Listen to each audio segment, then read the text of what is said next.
Guys, just got off work and so I'm working on my truck and little project I got going here. So Saturday, today's Monday, Saturday me and my buddy went to a junkyard and got a rear axle. If you're a Ford guy, it's axle code H9, and for you non-Ford guys, all that means is it's a it's a 355 limited slip differential. So the whole point of this is, now that I've got new wheels and tires, which I don't think I've showed you, so I'll show you real quick. Here we go. Ready? Let me back out there. There we go. So these new wheels and tires are 31 10.5 by 15 on a 15 by 10 negative 47 or 48 offset. So, and the tires are Falcon Wild Peaks.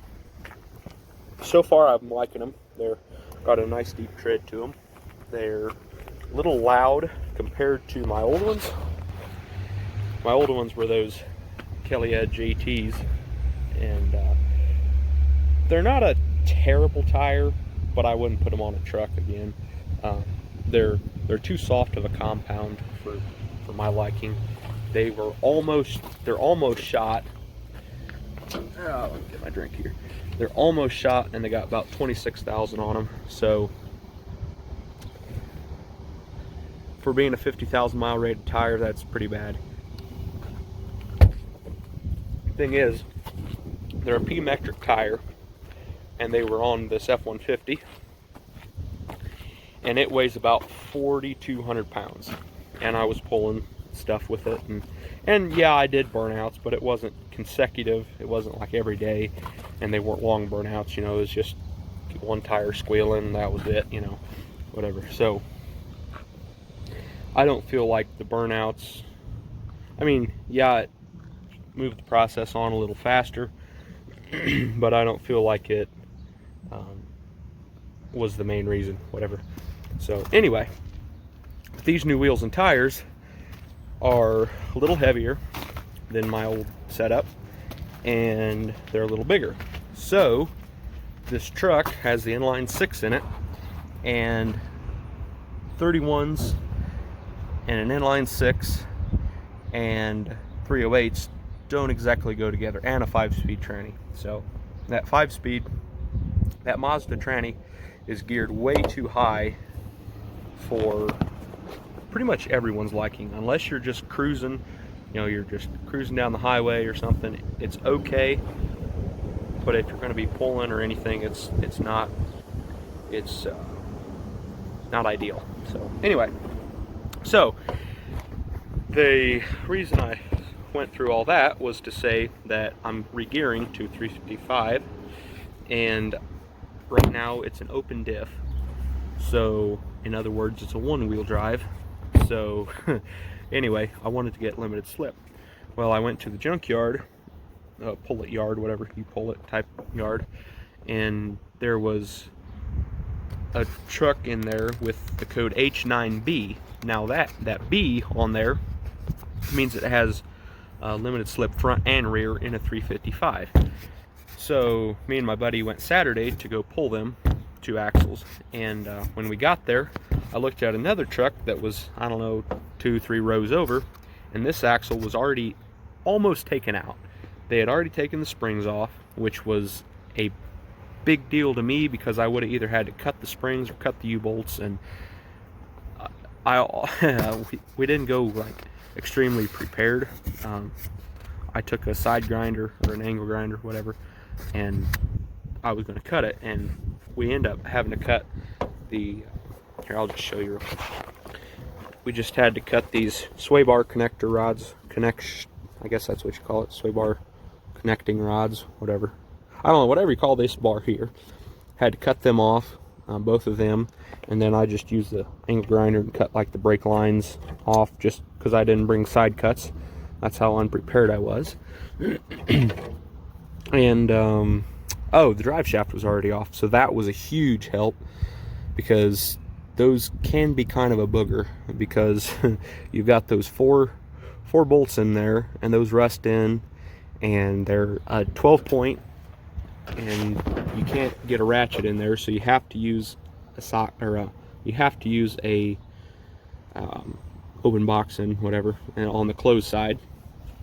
Anyway, so all we had to do was cut these two bars here, cut the brake lines, and the brake lines are broke off, but I don't know where they went. Anyway, I just took the brake lines, you know, and wiggled them, and they snapped off. And then I had to take these shocks off, and we were able to do that. My buddy brought an impact with him, so that was a huge help. But anyway, so right now I've just got this scaler, or needler, whatever you want to call it, and I was just running across it. You can see, like right there, this ridge, whoops, this ridge right here is kind of pointed right in here, so it's lost a decent amount of product off of there due to rust. You can see kind of right in here, I don't know if you can see it real well, but there's a lot of scaling. So I'm just using that needler and hammering away at it, and it's coming pretty clean, really. So all I plan on doing is taking an ink grinder with a wire wheel once I'm done scaling it, or needling, I don't know. I think I've heard it called both ways, so whatever. I'll just probably call it a scaler. But anyway, after I use that, I'll probably just take a wire wheel, like a cup wheel, whatever, and run across this real quick and get the rust knocked off. You know, I'm not extremely worried about getting it down smooth or anything. I just want it, you know, get the rust off of the flaky stuff. So anyway, but yeah, so once I get this cleaned up, I'll paint it and throw it under this truck. And anyway, kind of jumping around a little bit, I know, but so we went to the junkyard. I picked up this axle. I bought a front axle for my truck. The axle I have is 355, but it's open diff, and I wanted to be able to spin the tire once and it'll lock up, whatever, so, you know, a couple times, whatever, and it'll lock up, so I'd have a true four-wheel drive. So I didn't feel like taking the time to figure out how to jack this thing up and pull all these bolts out and whatever. So, and I'd kind of decided this before I even went to the junkyard too. My buddy and I kind of talked it over, and we just decided, let's just pay them the extra 75 bucks and they'll pull it, and we'll be done with it. So we went Saturday, we pulled this axle. Thankfully somebody had already taken some time and cut the leaf springs off, taken the drive shaft off, so it was a lot easier than I could have even hoped for, really. But anyway, so they just called me today, and I can go over and pick that up sometime this week, so that'll be fun. I know this is a lot of work to get this four-wheel drive, but I think it'll be worth it in the end. I've never had a four-wheel drive, so whatever. But anyway, so I showed you the tires, I showed you that project, and also while I was up with my buddy, he has a 06 Duramax, cat eye, whatever, and he bought a bull bar for it. Well, he ended up buying the wrong one. It was for like an 06 1500 instead of a 2500. So the problem was that the bull bar brackets, and maybe even the bull bar, were about like 2 inches too narrow, so they wouldn't bolt up, you know, it wouldn't just bolt right up. So instead of sending it back, he decided to give me a little deal, and I would buy the bull bar and not pay shipping on it. So I'm not positive how much that is yet. He shot me a price, and it's fine. I don't really care. I wanted to put a bull bar on when I was like 14 or 15. I had this list of stuff. I wanted these certain wheels on it. I wanted like chrome chrome bumpers. I wanted a bull bar, a bull bar.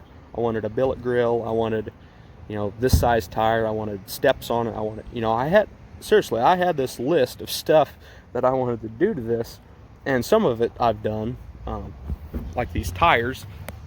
They're not the exact ones I wanted, but the ones I wanted didn't have an offset. And this is before I got into, like, I'm not into the truck world, I guess. I'm not in the truck world. I'm into it. I don't know how to say it.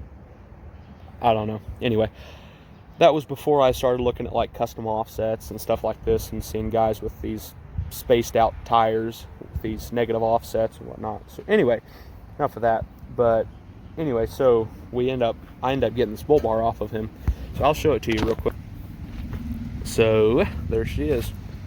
And I think I'll try and throw a picture right about now of what it used to look like. And that's what it looks like now. So it looks pretty good, in my opinion. It's not quite even. If you can see, you know, use this grill as a grid line, it's not quite even. I need to space this side down a hair. But we were able to take the old brackets and bend them and cut them and weld them, and it fit perfect. So it was pretty sweet.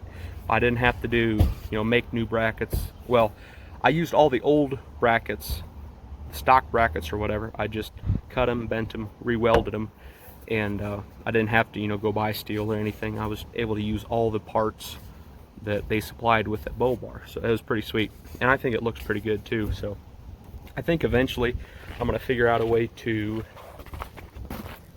mount my extra light bar. I'll probably just mount it across this front here.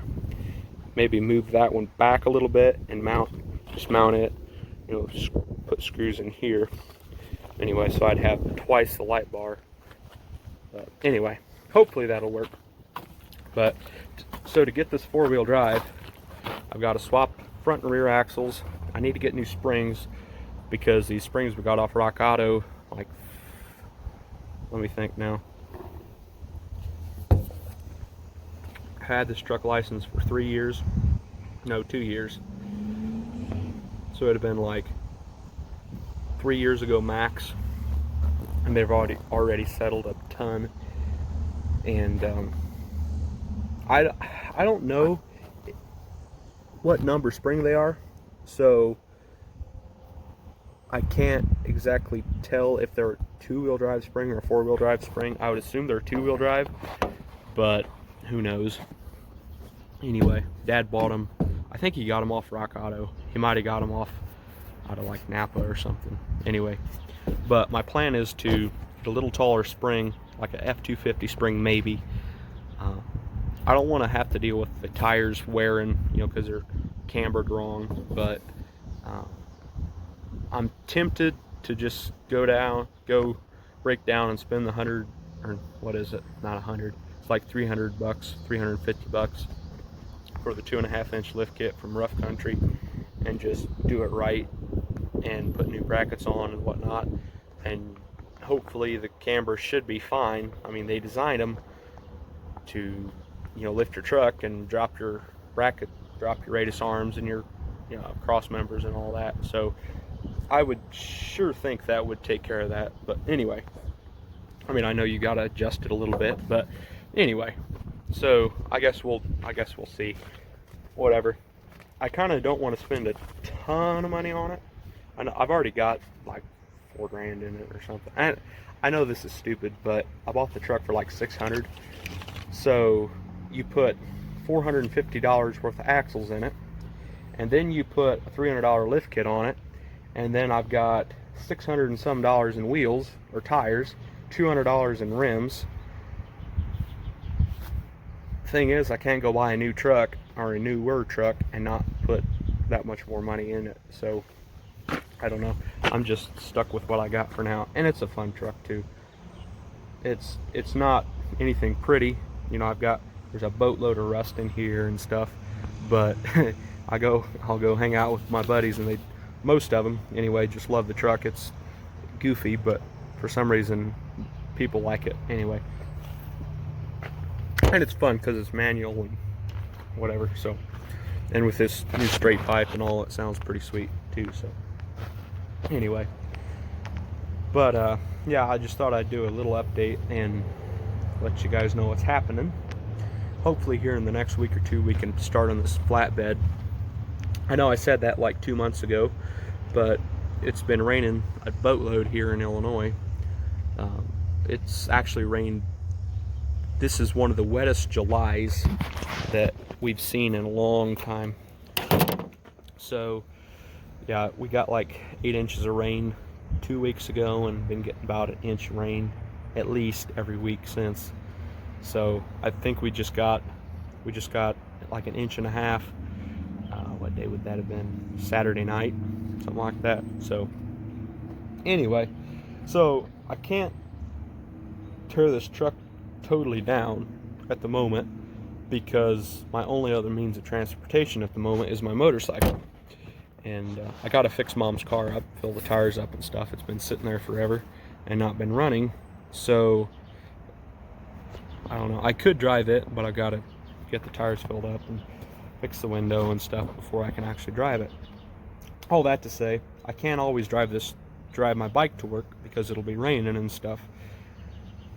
So I kind of need to keep this on the road.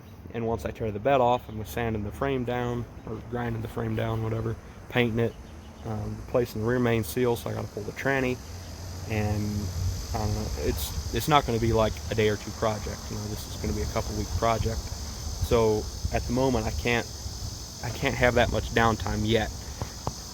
Planning on getting that car ready, a Cadillac, whatever, ready so I can actually drive it on the days that I can't drive my bike. So anyway, but hopefully here in a few weeks we can start on that. And I don't know, I'm not sure how fast this is going to go, how fast that build will go, but I'm hoping fairly fast without sacrificing quality, I guess. So anyway, I think it'll be fun. It'll be fun learning experience, whatever. So like, I've welded for years before, but I'm not great at it.